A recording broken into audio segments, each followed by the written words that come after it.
current ratio, sorry, current assets, ratio of current asset and current liabilities is 1.5:1.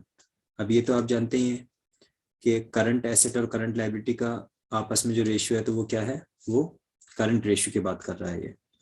और यहाँ पे current asset और current liability की values भी आपको गिवन है, ₹3 लाख एंड ₹2 लाख, 1.5:1 है। The accountant of the firm is interested in maintaining a current ratio of 2:1. ये वो आइडियल रेशियो के बराबर वो कर देना चाहता है। ऐसा करने के लिए उसके पास में क्या ऑप्शंस हैं? उसके पास में दो ऑप्शन हैं, या तो वो करंट एसेट्स को इंक्रीज करे या फिर वो करंट लाइबिलिटीज को रिड्यूस करे, दो ही ऑप्शन है। अब वो किस तरह से कर रहा है? Bye paying of a part of the current liability. वो क्या उसने उसका ऑप्शन निकाला, दैट करंट लाइबिलिटी को पे करके, यानी कि करंट लाइबिलिटी को कम करके इस आइडियल रेशियो को मेंटेन किया जाए। बट ये तो आप जानते हैं कि अगर आप करंट लाइबिलिटी का पेमेंट करेंगे तो करंट लाइबिलिटी का पेमेंट करेंगे तो कैश में पेमेंट करेंगे या तो चेक से करेंगे या कैश में करेंगे, तो इसका इफेक्ट तो करंट एसेट्स पे भी आएगा फिर। तो ये चीज हमें ध्यान करनी है। नाउ क्या इसने पूछा, compute amount of current liability that should be paid. जो अमाउंट करंट लाइबिलिटी का पेमेंट किया जाएगा वो आपको ये कैलकुलेट करने के लिए कह रहा है, so that current ratio at the level of 2:1 में बी मेंटेन्ड। ये क्वेश्चन आपके सामने। अब बताएं आप, अगर आप कर सकते हैं तब तो मैं आपको टाइम दूं, अदरवाइज फिर मैं सॉल्व करूं। देखिए यहाँ पे सॉल्यूशन हम स्टार्ट कर रहे हैं और मैंने क्या लिखा, let the current liability to be paid B x.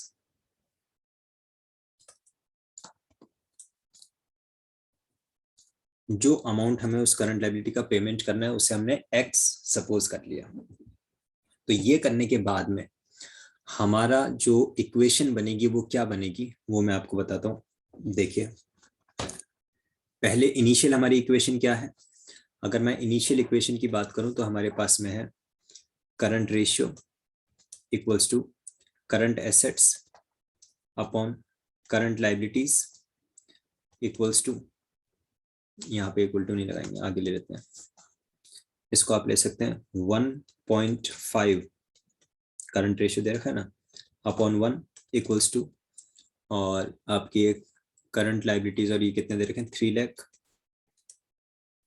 Upon 2 lakh. ये इंफॉर्मेशन आपको ऑलरेडी गिवन है, राइट?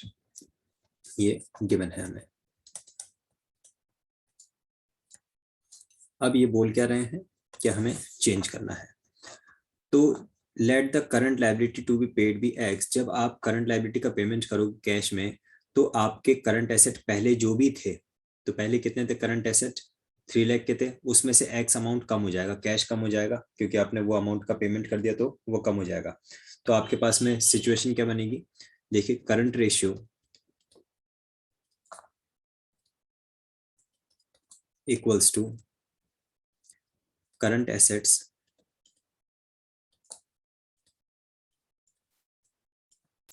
अपॉन करंट लाइबिलिटीज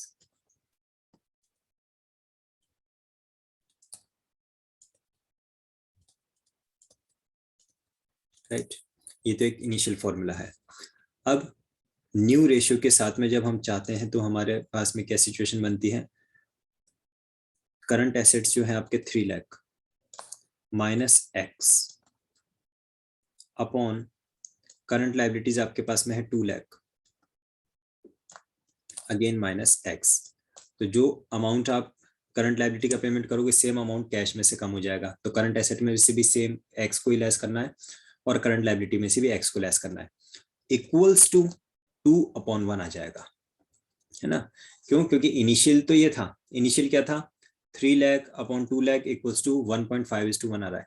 लेकिन जैसे ही इन दोनों में से हम एक्स अमाउंट को कम कर देंगे तो हमारा आइडियल रेशियो 2:1 आ जाना चाहिए। बस इसे आप क्रॉस मल्टीप्लाई कर लीजिए, आपका आंसर हो जाएगा। हमारे पास में बचेगा 3 lakh minus x equals to 4 lakh हो जाएगा। ये 4 लाख माइनस 2x अब वेरिएबल्स को एक साइड हम ले आएंगे तो हमारे पास में हो जाएगा 2x माइनस एक्स, कॉन्स्टेंट को हम दूसरी साइड ले जाएंगे तो 4 लाख माइनस 3 लाख, और x इक्वल्स टू ₹1 लाख। और x हमने किसको सपोज किया था? The amount of current liability to be paid को। इसका मतलब the amount of current liability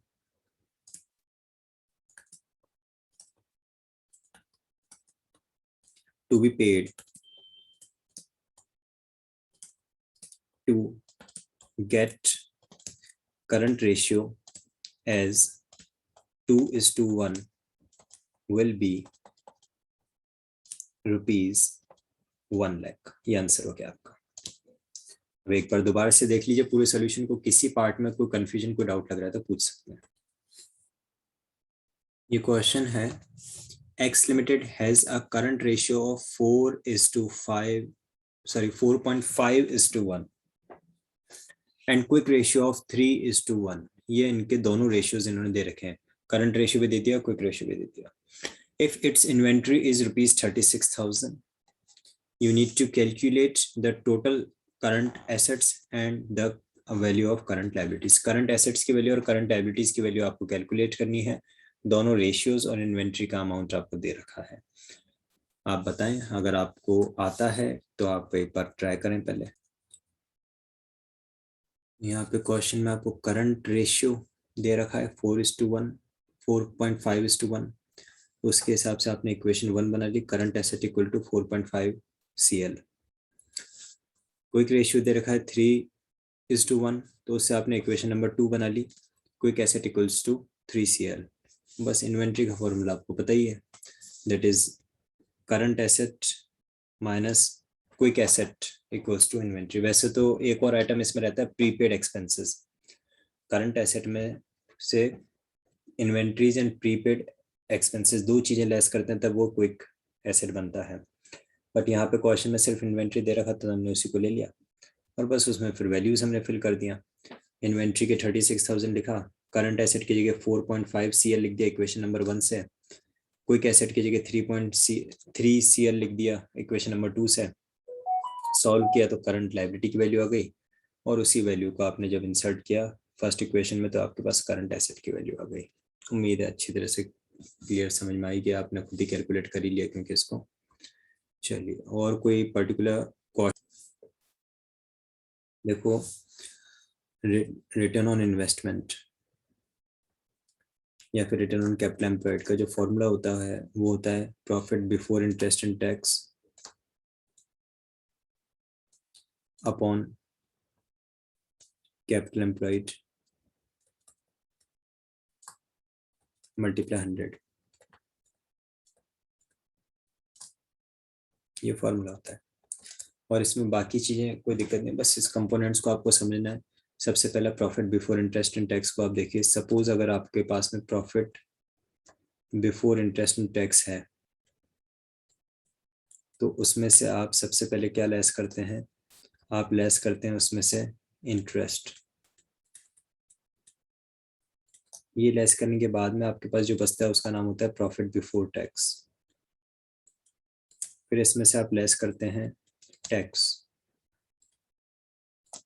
ये लेस करने के बाद में आपके पास जो बचता है उसे हम बोलते हैं प्रॉफिट आफ्टर टैक्स। ये सीक्वेंस फिक्स होता है। अब सपोज करो आपको क्वेश्चन में प्रॉफिट आफ्टर टैक्स दे रखा है, प्रॉफिट, लेकिन आपको चाहिए कि आपको चाहिए profit before interest and tax. तो प्रॉफिट आफ्टर टैक्स में सबसे पहले आप ऐड बैक करेंगे क्या? टैक्स।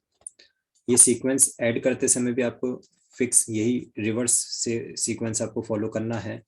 ऐसा नहीं करना कि पहले इंटरेस्ट ऐड कर दिया बाद में टैक्स ऐड कर रहे, नहीं, सीक्वेंस वही रखना है। क्योंकि अब जैसे टैक्स सपोज परसेंटेज में गिवन होगा तो प्रॉफिट आफ्टर टैक्स का एक पर्टिकुलर परसेंटेज के हिसाब से कैलकुलेट होगा। तो ये करने के बाद में आपके पास जो आएगा वो आएगा प्रॉफिट बिफोर टैक्स।